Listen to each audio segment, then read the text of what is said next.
My dear friends, welcome to Rajashekhar classes on applied data science with Python. This is lecture number 306.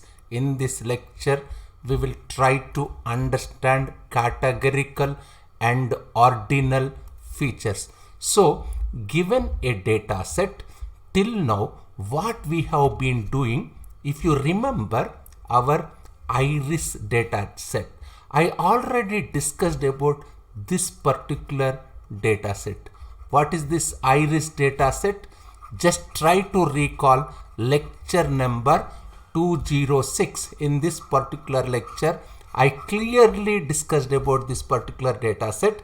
There are 4 features in iris data set.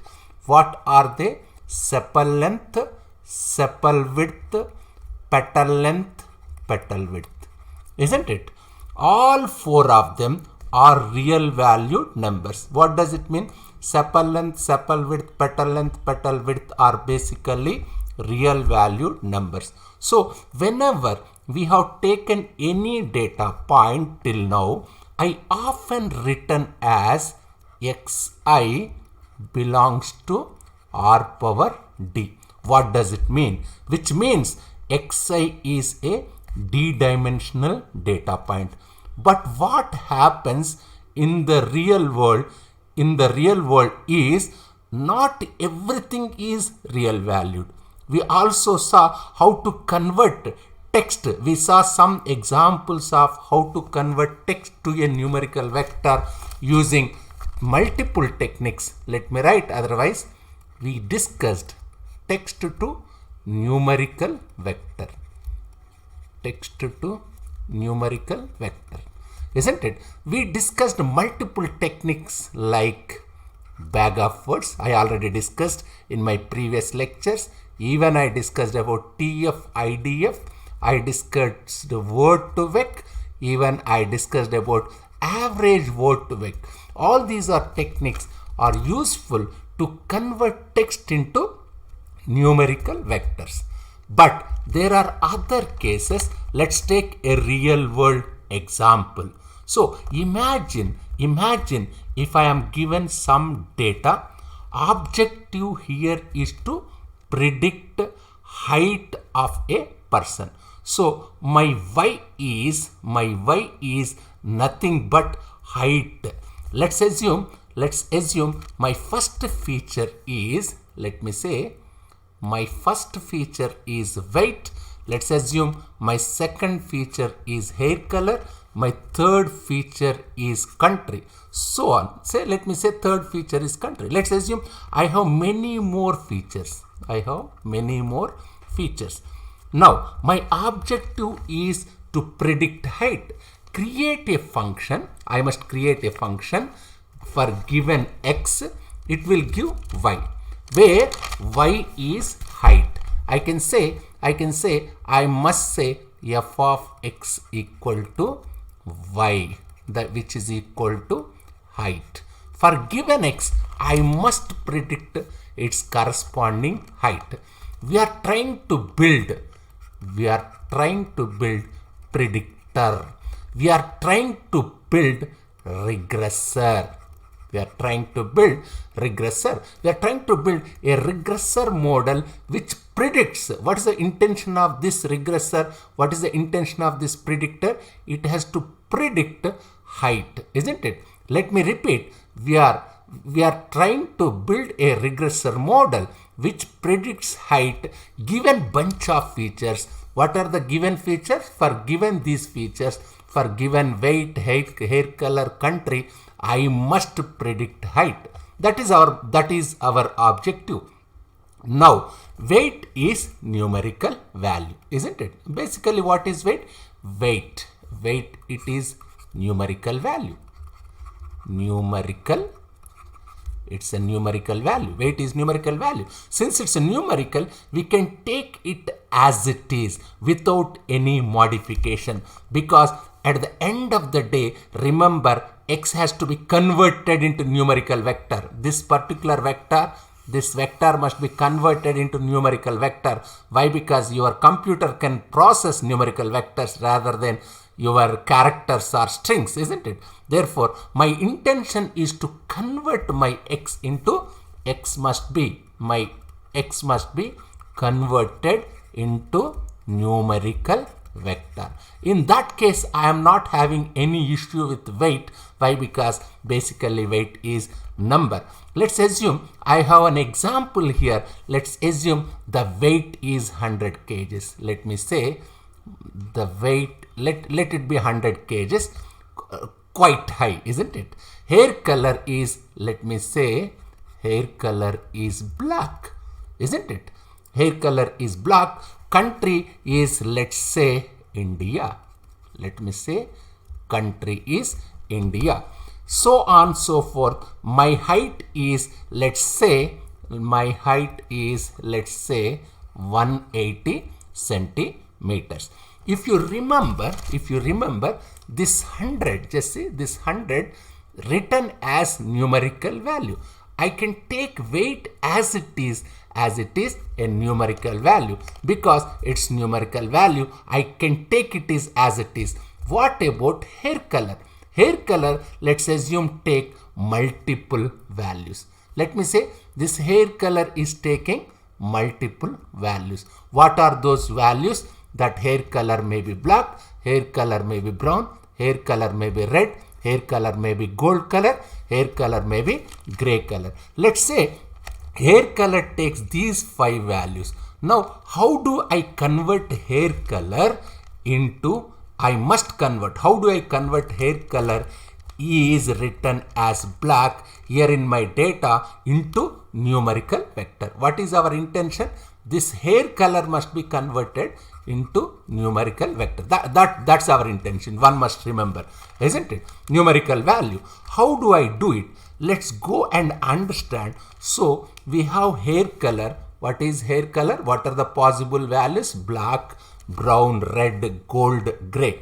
Let's assume these are the 5 colors. I have, what if I give some number to each of them? Let's think of it as first option. We will try to understand different options. Let's think of it as my first option, which is given number to each of them. Let me give numbers to each of them. I give value 1 to black. Let me say I am giving value 1 to black and 2 to brown. Let me say I am giving number 2 to brown, number 3 to red, isn't it? Then number 4 to gold color, number 5 to which color? Gray color. These are the hair colors, isn't it? Otherwise, let me rewrite this one. Yes, what are the numbers we are giving? Black 1, just let me go back and show you. Black 1, brown 2, red 3, and gold color is 4. As I told you, gray is 5. There is a problem with this. So the moment I convert anything into numbers, what happens? Let me repeat. So the moment I convert anything to numbers, numbers have an order. Numbers have an order, isn't it? This point is important. I will repeat. I convert anything. I convert these colors into numbers. After converting, numbers have an order. Numbers have an inherent. Numbers have an inherent order. Numbers have an inherent order. Numbers are said to be ordinal. Numbers are said to be ordinal data, I can say. Isn't it? Ordinal is something where there is an order. Ordinal means where there is an order. Now, can I say red is greater than, can I say red is greater than black? Can I say something like that? Why? Because your red is 3, black is 1. Can I say something like this in hair colors? No, this is absurd. This is meaningless. I cannot say like that.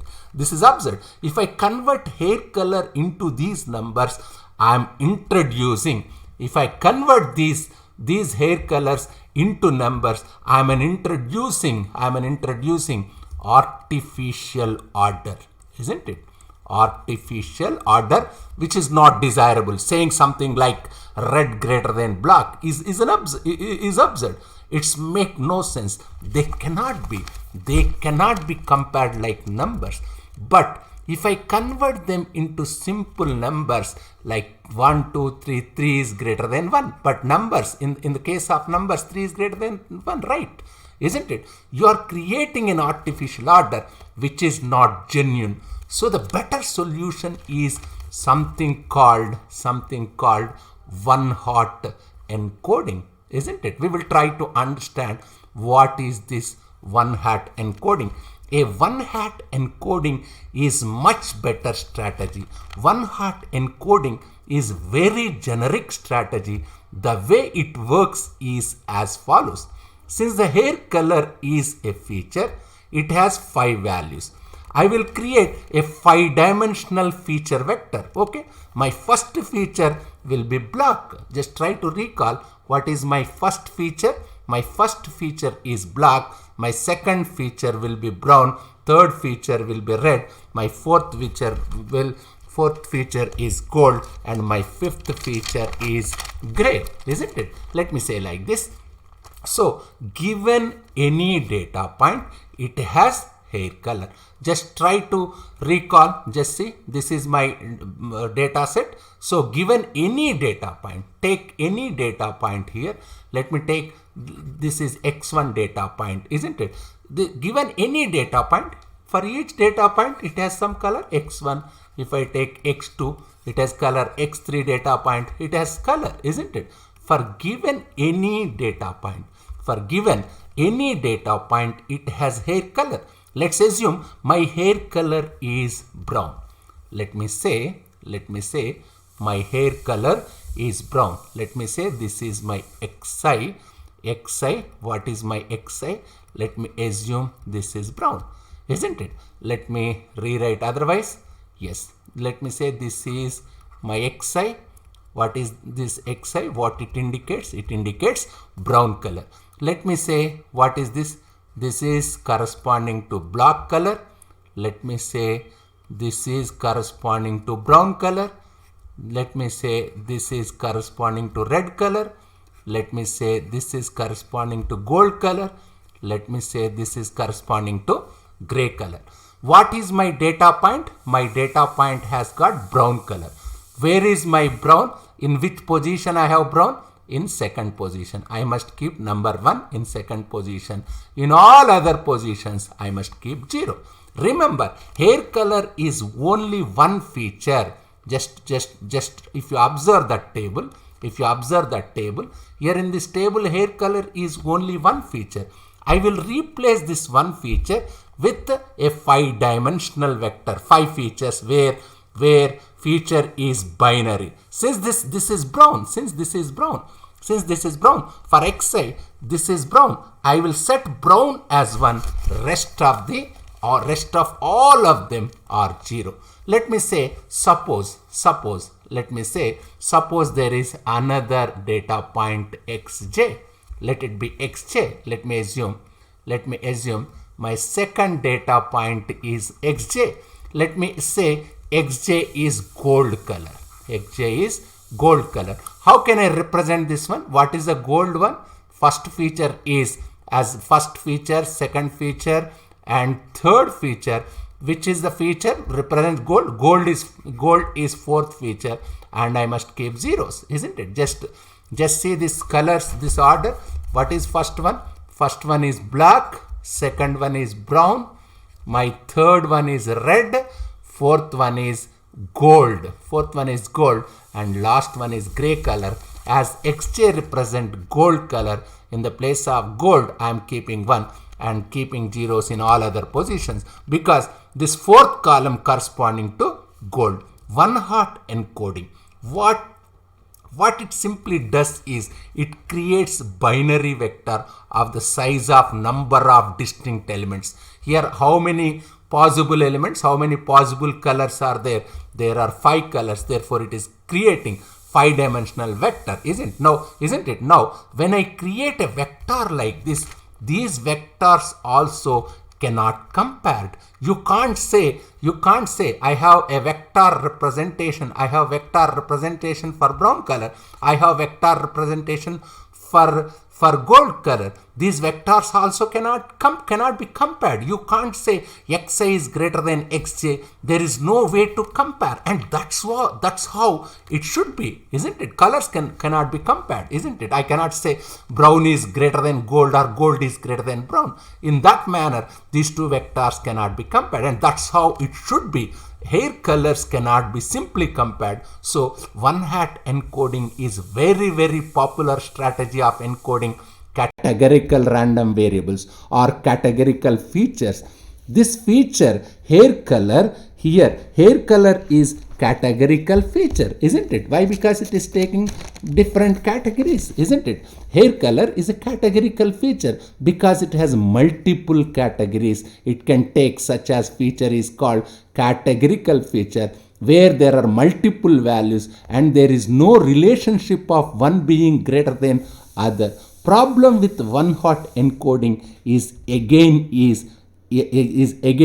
imagine, let's assume you have feature like country. Suppose you have feature like country. Now when you have country, there are roughly approximately there are 200 countries. Exactly, I think there are 195 countries. Let me assume there are 200 countries in the world. So what happens is, so for just one feature in your original data, now what happens? It must be converted into 200 features.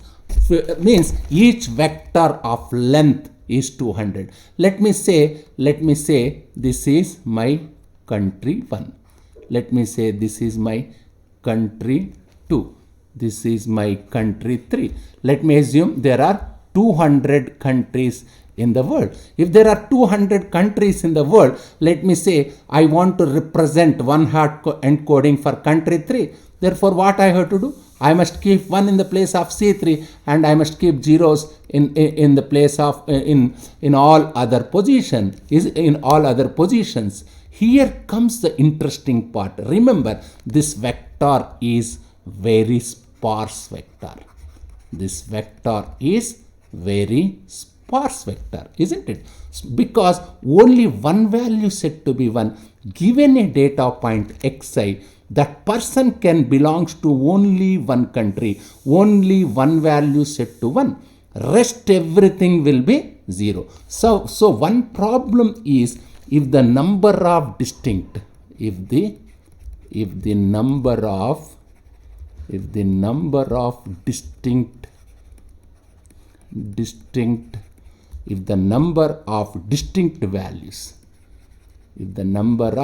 distinct values for categorical feature,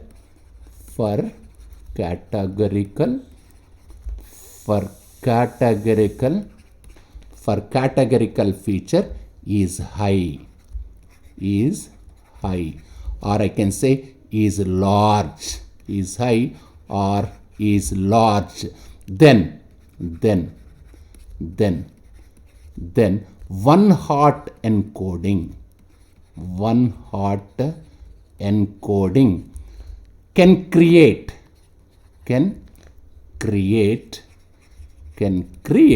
sparse and large vectors, which is not desirable, which is always not best thing. Sparse and large vectors may not always be the best thing. Just go through this concept. I will continue my discussion on categorical and ordinal features in my next lecture, that is lecture number 307. Thank you very much.